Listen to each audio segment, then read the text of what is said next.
Hi, I'm Jess, part-time Hobbit, and I'm here to talk to you about Tolkien. It is now officially October, which I fondly think of as costume season. Between Ren fairs and Halloween, I find that this is a time that a lot of people are looking for costumes to wear, especially Lord of the Rings themed costumes, and that's where I come in. Today I am setting out on a brave venture to make 4 costumes for under $20 each. Now, this under $20 tagline is, I wouldn't say deceptive, but maybe a little bit clickbaity. The fact is that the under $20-ness of these costumes is really just dependent on what you're able to find and what you already have. In my case, I tried to actually buy all of the main clothing items that are going into these costumes, accessories like belts or sewing supplies.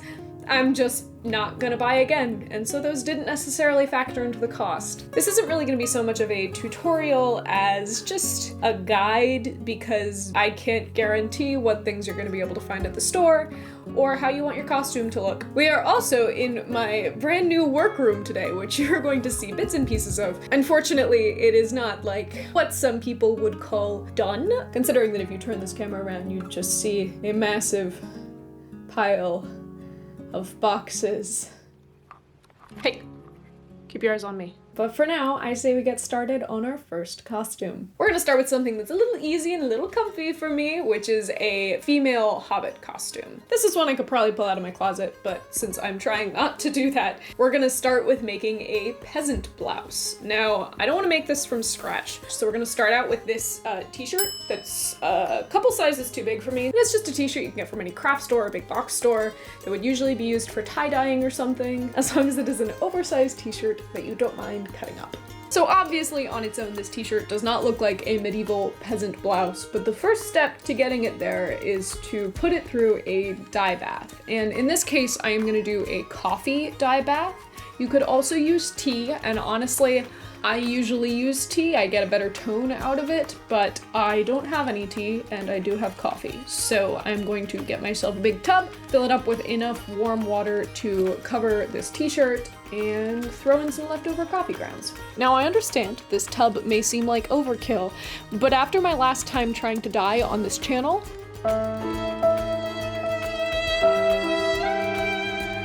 I figured I would rather have more space than less. So this is pretty warm water. It's just from my sinks, and I'm gonna take some leftover coffee grounds that are frozen into a pretty solid brick and just drop those in.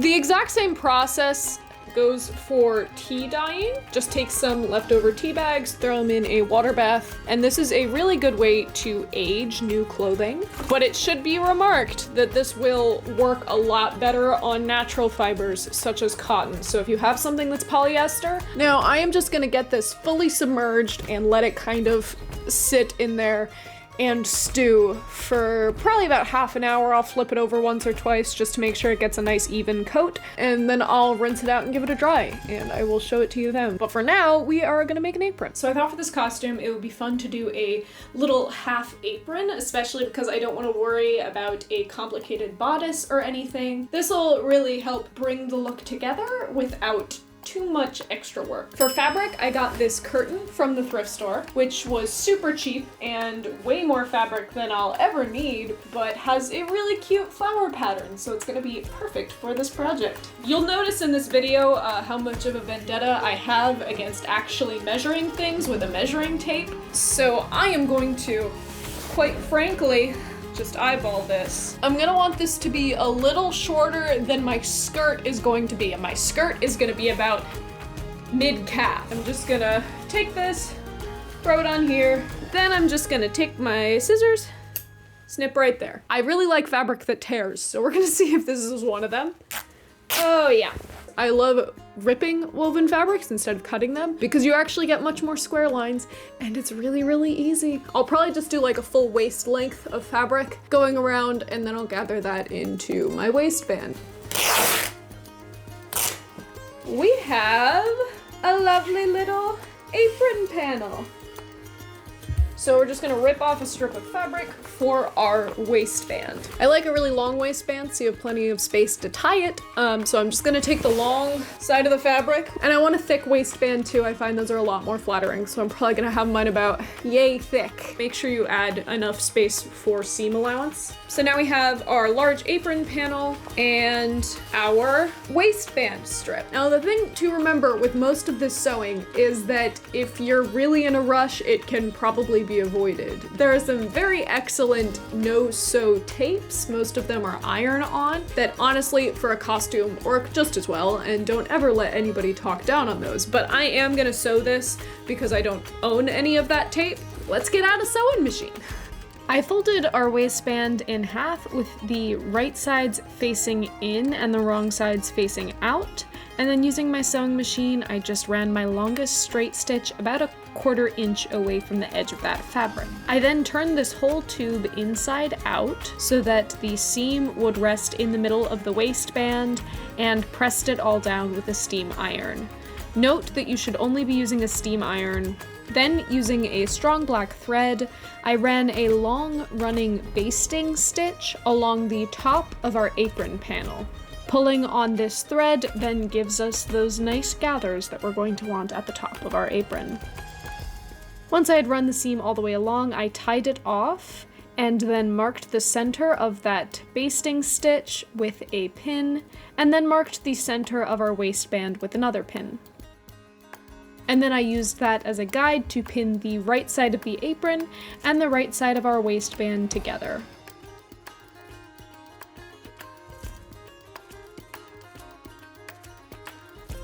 Then, using that straight stitch on my sewing machine, I carefully sewed over the basting stitch and stitched the apron panel onto our waistband. Then I pulled the pins and pulled out our basting stitch, and we had an apron. Here we go. I'm just gonna try this thing on. Honestly, it is a little hard to tie in the back because I made the waistband so bulky. Yeah, obviously this isn't the right sweater for it, but this is super cute. Yeah! I'm going to call this one a victory for now. Okay, so I have our t-shirt out of the coffee and rinsed. It is very much almost white. I may have rinsed it a little hot and not left it in there quite long enough. It's very close to white, but it is still slightly off. So I'm gonna run this through the dryer and we're gonna see where we're at. We have our shirt back. It is definitely like off-white, which is what I was going for, but you probably can't really tell a difference on camera. I had one plan for how this was gonna go. I'm gonna be kind of doing this on the fly. After laying our shirt down nice and flat, I visualized where I was going to cut and then started cutting a sloping line from shoulder to shoulder. I folded it over once I got to the center so that both sides would be nice and even. And then I folded about a 1/2 inch of that raw edge inward and ran a straight stitch along that. This will both give us a hem and a channel, but make sure you leave about 1 inch of this channel unsewn so that we can slip a lace through it. I'm then using a long shoelace to thread through our channel and give us a nice gathered top. Because I couldn't find any of my actual elastic, I am stealing some from this mask. And then I'm going to take that elastic, snip a hole on the inside of the existing sleeve hem, and using a safety pin attached to our elastic, guide the elastic through that channel, cut it so that it will fit around my upper arm, and then stitch the 2 loose ends of the elastic together. Then I'm just going to pull on it to even out the ruffles. Alrighty then, so we have our cute little blouse. I will say that you definitely need a very large t-shirt for this. This is probably 3 times larger than the usual t-shirt size that I would buy, and I think I just barely get enough to get the kind of puff that you want on a shirt like this. There are also a lot of options for blouses like this at thrift stores and stuff, so this may be something that's already in your closet, but if not, this is a pretty good quick solution. So this is my skirt. It's a little long. I got it from the thrift store. It's just a nice flowy floral kind of thing. It's also too big for me, but rather than fix that, I think I'm just going to make do. So if you have a skirt that is a little bit too big like this one, and you're gonna be rolling it up, a decent trick is to take a piece of elastic and fit it around your waist to the correct length. You could stitch this, but I'm just gonna safety pin it. And now with that acting as a sort of belt, I can just roll our skirt down around it until it takes us to the right length. I'm gonna throw on our little apron. I made a little adjustment. I just did a cut down the very front of the shirt and adjusted the laces so that they tied up front, because I wanted a little more detail going on with the shirt. And then I also did throw on a little petticoat just to give us a little bit more volume. If you don't have a petticoat, really any other skirt underneath another one can give you a little bit more volume. I will admit, this has turned out a little bit more generic peasant woman than Hobbit, but I think that the devil's going to be in the details with this one. So I am going to finish putting this outfit together and show you guys the finished product.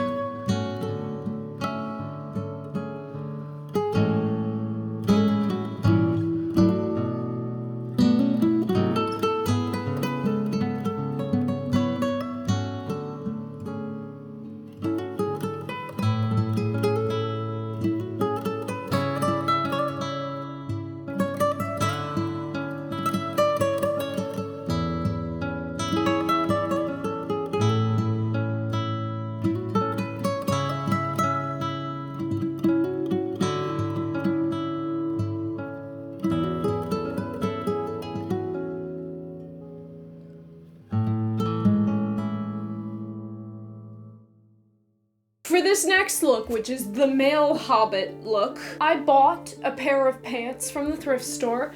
They were brown corduroy men's pants, and they were great. And now I can't find them, so instead I'm wearing a pair of my own brown corduroy pants. So someday I'm gonna find those pants. Anyway, this is a shirt that is also thrifted, but honestly, any button-up shirt will do. The sleeves are cuffed up. The pants are likewise cuffed to a good hobbity height. This is probably less like making intensive than the last one, but it's a lot of fun, and it's honestly probably one of the easiest Lord of the Rings costumes, especially if you already own a button-down shirt and brown pants, which a lot of people do. But on top of this, I do want to add some faux suspenders. I'm also gonna take this little cropped green cardigan and turn it into a sleeveless cardigan. I didn't really have a technique here. I just used my scissors and very carefully only snipped the threads that were connecting the sleeve to the sweater and made sure not to hit any of the actual yarn. I've taken the sleeves off. I'm liking it, but I don't love how long the shoulder is. It kind of takes away from the vest-like look. So I think what I'm gonna do is just tuck that excess shoulder up into it and then either pin that in place or just throw a stitch in there. Vest mail's just not really be necessary to pull off this look, but I don't own real suspenders, and this is gonna help me hide the fact that my fake suspenders aren't real suspenders. Let's get started on those fake suspenders. For this, I just took a long-ish strip of dark brown cotton, and then I ironed it out and folded the edges over about 1/4 of an inch and pressed those down on both sides so that it had the illusion of being a totally hemmed strip. And then I pinned those onto my pants at the bottom with a safety pin and into my shirt on top. I like this a lot. I was kind of not expecting to, but I really have to get myself a pair of suspenders because I like them and I like looking like this, and once I get my hair gone, this is gonna be everything.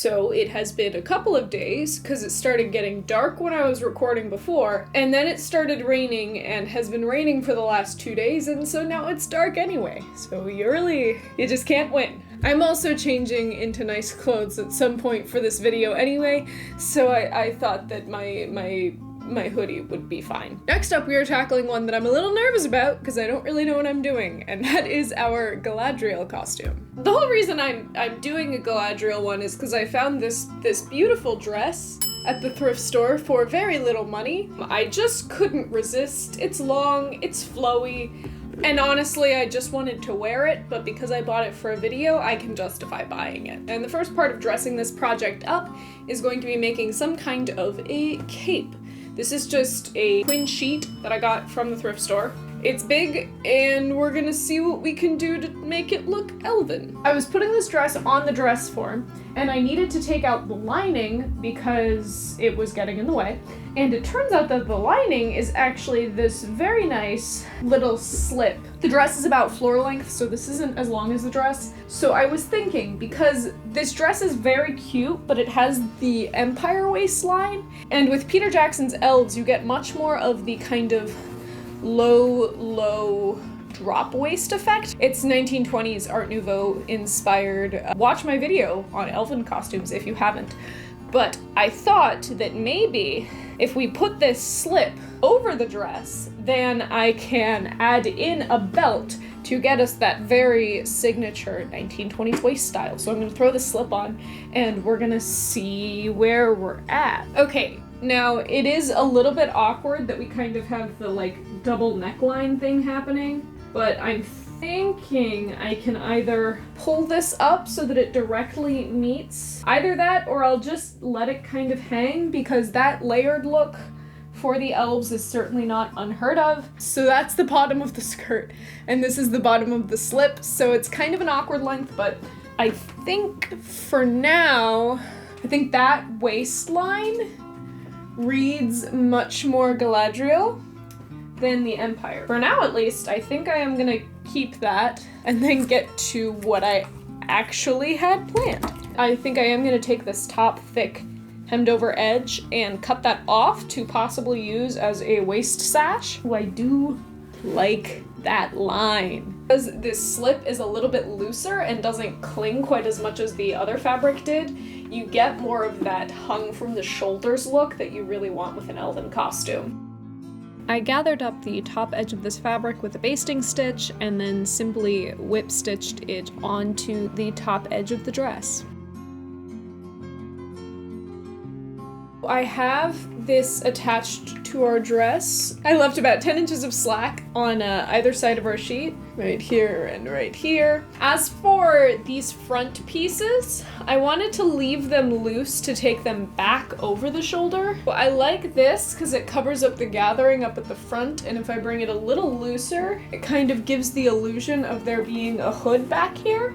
So although I'm not entirely sold on this, I think I'm just gonna pin this in place with a safety pin, then actually try it on myself, because it's just hard to tell without arms and stuff how this stuff is gonna behave. I like what we've got going thus far. I know I sound hesitant, but I think it's just because I don't totally look like Galadriel, which obviously I don't, because I have, you know, not the right hair and accessories and stuff. I like where we're going. I think with a little bit of jewelry to dress it up and the right hair, we're really gonna be onto something. So speaking of hair, let's get onto that. Here we have our wig. I apologize for the angle. I didn't want to adjust the camera, so this is where I am. This wig was, I believe, $9 off of Amazon, which honestly, for a $9 wig, I'm fairly impressed. It's got bangs, unfortunately, but I need to be blonde, and this is the cheapest way for me to get there. I don't have a wig stand, so you get to watch me just struggle for a while here, so congratulations.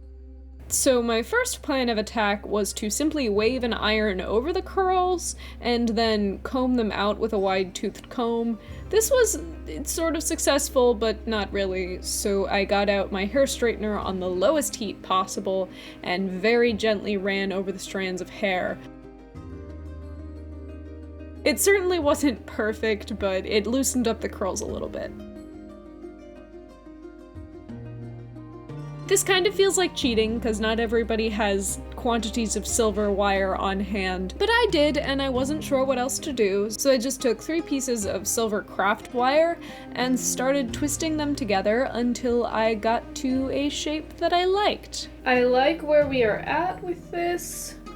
A little bit rough, but honestly, for our purposes, I think that's the best that we are gonna get, so.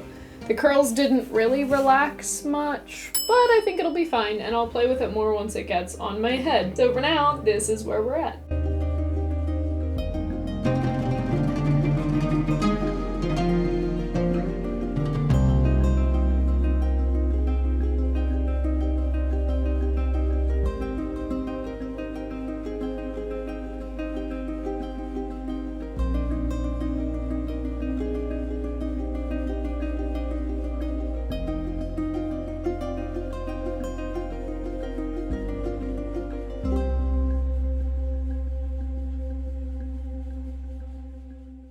For our final costume, we have the creepiest of all of Tolkien's ghouls, and that is the Nazgul. Did you see what I did there? I just came up with that pun. I just came up with it as I was talking, and I'm really proud of it, so please tell me you liked it.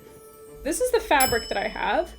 It is from Walmart, and you can definitely tell on camera. It's got sequins. It is a crushed velvety kind of thing with sequins, but I really liked that it had a bit of texture, and it was the largest piece of black fabric that I could find. So we're just gonna rock and roll with it. So we're gonna start off with a hood, because I think for this guy, the main things that we need to make sure that we hit are the hood and the sleeves in order to get that kind of long drapey look. Because in terms of everything else, I can just wear black, because I have black skirts and stuff. In terms of the hood, I'm going to make a structural support out of cardboard to hang the hood on, just because I don't really know how else to get that kind of volume. I'm gonna try and do that, and I am finally bringing my old friend hot glue into this. I have resisted until now, but I think it's time to just hot glue the hell out of this. Let's see what I can do. I began by making sort of pauldrons out of cardboard by cutting chunks off and then kind of bending them until they flexed as much as I wanted to.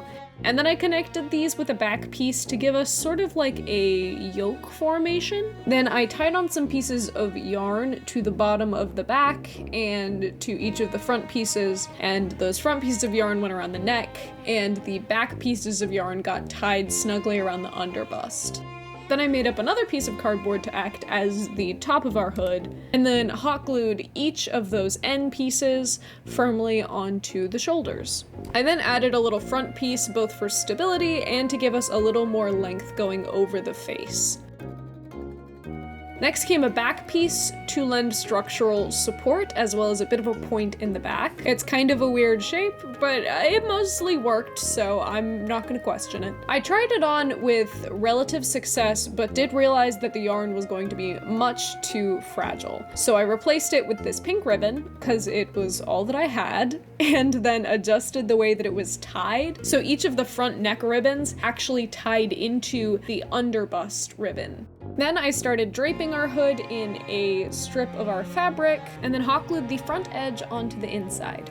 I then realized that I wasn't loving how far the sides went out, so I threw on a couple more pieces of cardboard to kind of tuck the sides in. I then decided the back support was a little bit too thick and kind of gave a weird shape to the hood, so I hacked it down to a point with scissors. Then it was a matter of dressing this up and just kind of hot gluing the back to the cardboard and to itself so that you couldn't see any of the cardboard through the black fabric. And then I took scrap pieces of the fabric and glued it onto the inside so that you wouldn't see any cardboard.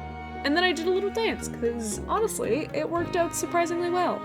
To make our creepy cloak, I simply cut a slit down the middle of the fabric. Then it was just a matter of tucking the fabric around the hood to make sure that it would work, and I just kind of threw a safety pin in the front for now.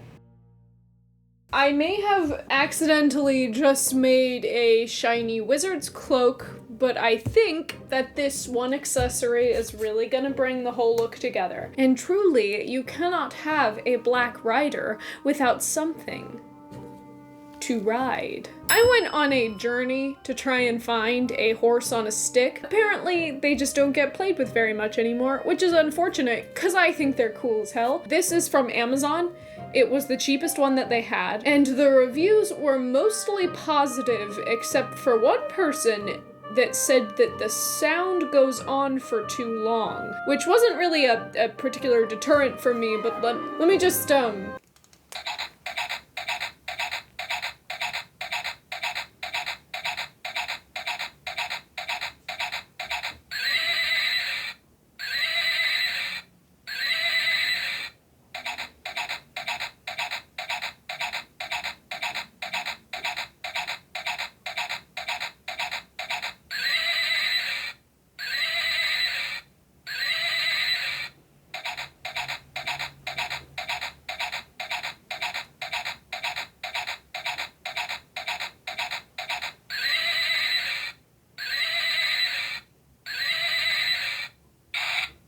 I think that was a totally appropriate length of time, do you?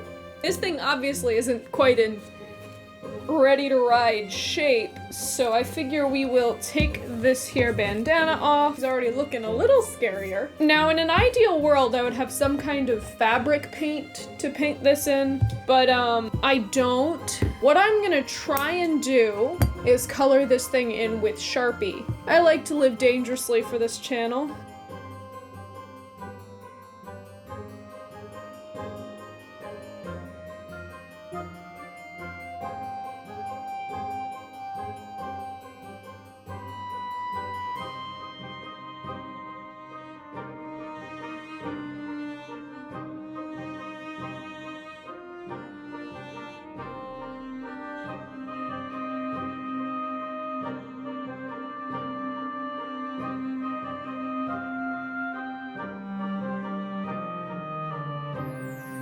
So we have our noble steed who reeks of Sharpie fumes. I don't know if I would recommend using mass quantities of Sharpie, but I can't stop you. We do need one final touch for this costume, and that is to get rid of all of this paleness, and to do that in the least controversial way possible, I am going to take the leg of an old pair of tights, and I have cut off the leg, and I'm just gonna radical. So with that costume done, we are going to get to the reveal shots.